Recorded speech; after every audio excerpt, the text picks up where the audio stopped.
এরপর কি হলো সেইটা দেখার আগে এই দুইটা ছবির ভিতর থেকে যে কোনো একটা ছবিকে ভালোবাসে থাকলে ভিডিওতে লাইক করে চ্যানেলটি সাবস্ক্রাইব করে দাও। আর যদি না করো তাহলে আমি বুঝবো তোমরা ছবি দুইটাকে ভালোবাসো না। আর কমেন্টে লিখে যাও আমিন। হ্যাঁ ম্যাম, এই যে। ঠিক আছে, কুদু তোর হোমওয়ার্ক কোথায়? ম্যাম আমি হোমওয়ার্ক করেছি কিন্তু বাড়িতে ছেড়ে আসছি।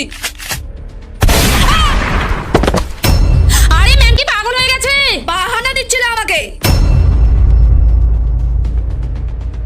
রোবট বাইক এইবারের মতো আমাকে বাঁচিয়ে দাও, না হলে এই ম্যাম আমাকে মেরেই ফেলবে। ঠিক আছে মালিক, দাঁড়া আমার মালিককে মারা। এবার বলুন ম্যাম, এখন কি করবেন? আমার রোবট বাইক। এবার তোর পালা।